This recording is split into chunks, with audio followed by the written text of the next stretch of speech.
And the time is now. We have what's the to reason that the party is all capacity. Right, but what's the reason that the party is just focused on the upcoming election and you know, these issues are perhaps sidelined?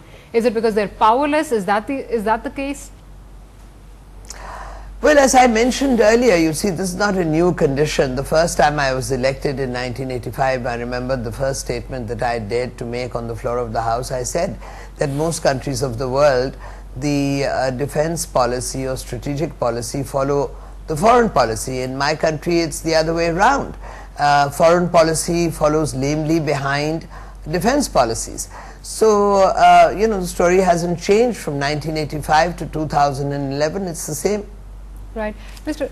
You would yeah, like actually, to add yeah, right. That's right. I mean, as far as the Foreign Office is concerned, I think we have some very distinguished diplomats.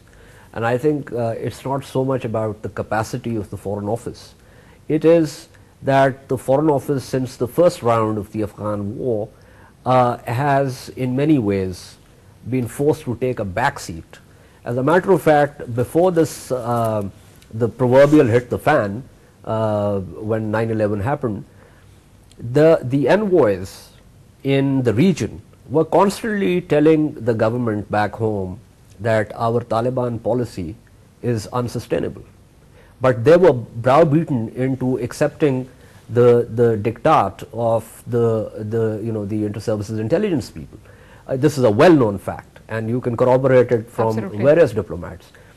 But yes, we do need to have, and I have written about it, and I also suggested to some people in the government that they should have something along the lines of a National Security Advisory Board, which will pull in you know, public policy people and economists and others, which will advise the government and actually act as a liaison of sorts between the government and the army and various other institutions, including the Foreign Office.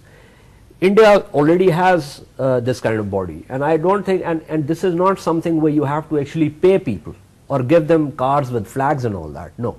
We have enough of those. We have enough of those, and those sinecures, we are not talking about those sinecures. We are talking about the developing an ability to begin to look at what we are doing, because we are like headless chicken. Absolutely. And I think that is where you don't need to put people in the Foreign Office, but you do need to get that input, which will, because what happens is that all bureaucratic organizations develop what is known as bounded rationality and also systematic stupidity, and therefore you need to have some kind of external intellectual audit of sorts of these institutions, so that you can begin to have a debate about what kind of policy do you want to have.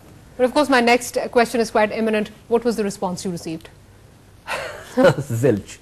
But that's unfortunate. But I'm a very small, puny person, so you know, I can't say that, you know, if I suggest something or write about something, that it will be picked up by the high and mighty. And well, we want to follow everything India is doing, so why not something positive? No, we always follow everything that India does, which is negative, unfortunately. But I think there is need to look at what kind of, I mean, for instance, we have been telling the world and Charlie's aunt that we are the key players in Afghanistan. Now, I do not see any policy that we have in which we are facilitating some kind of dialogue, or we are even reaching out to the non-Pashtun, which is a minority, it may be, but it's a very important minority. And the non-Pashtun in Afghanistan are extremely wary of us. And I can assure you that even the Afghan Taliban do not trust us. Now, so the point really is that this is like a bad marriage in which, you know, you have all the liabilities without the benefits of it. And no one else is to blame for it except ourselves. Right.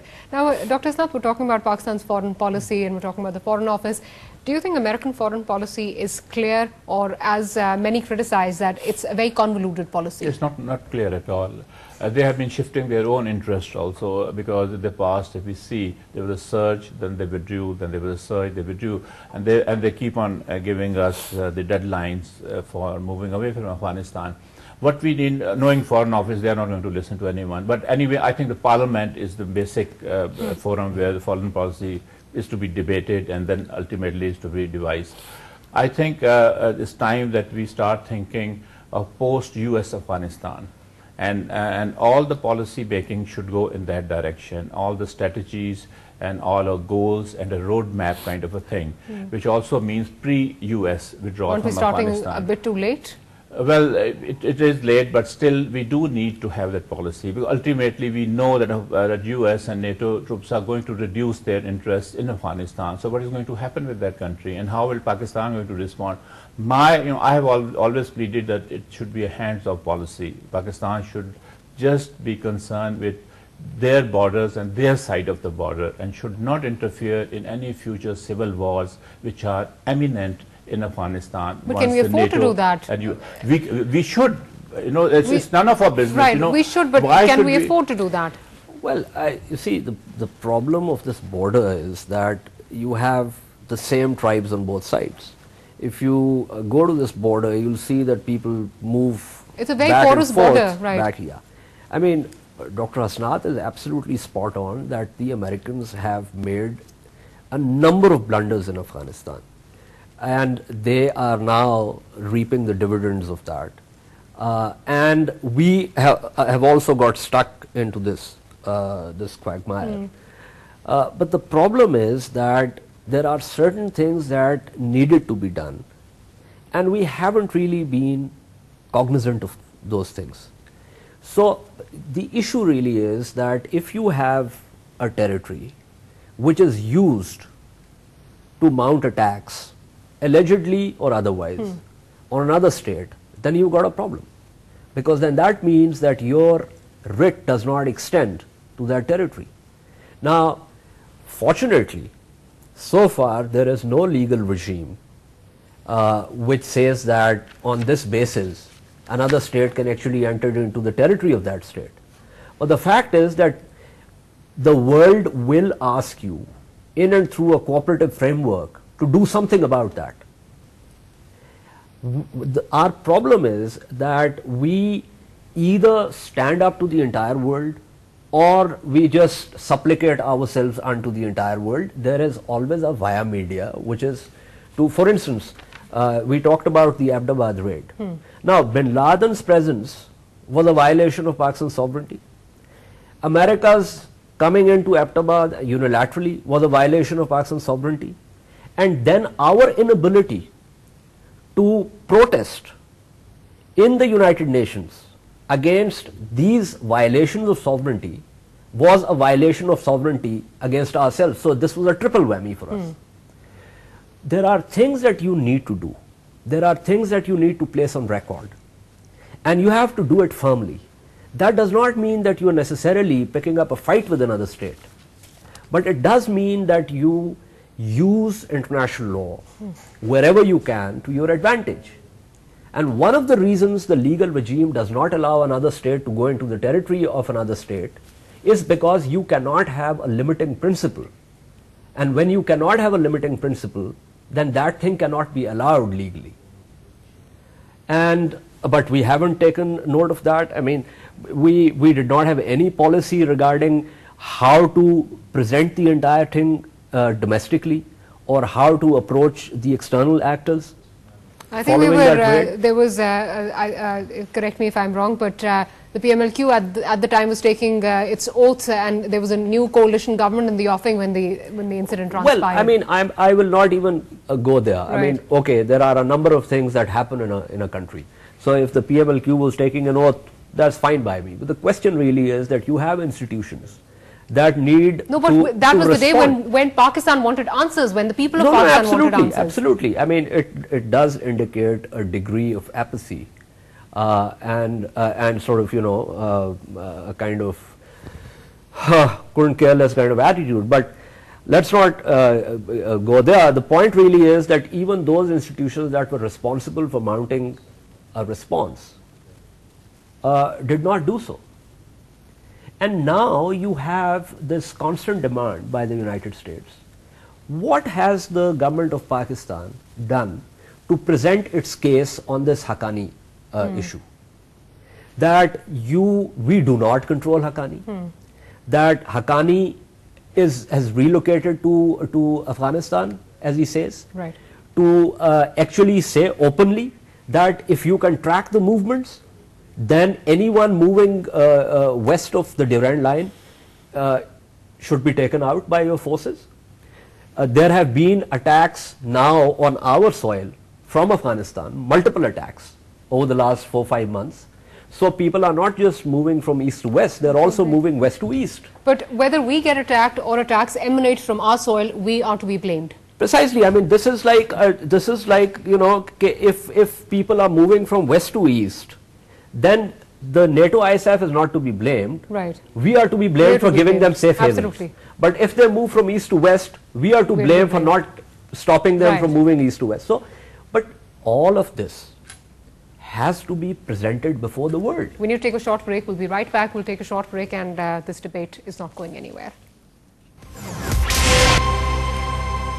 Welcome back. After the break, you're watching Witness. Let's cross over to Islamabad, where Madam Abida Hussain has been patiently waiting.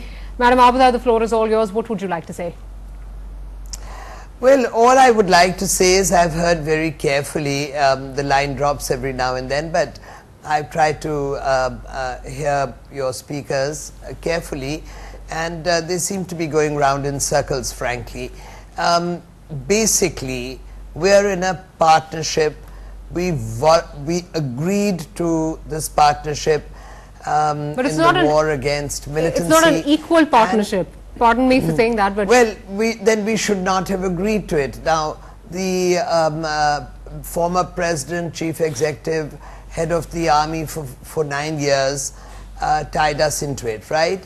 And it may have been unequal throughout, but the reality is that despite the inequality, it has been a relationship in which the United States is making certain specific allegations, if you like, or certain specific demands, if you like.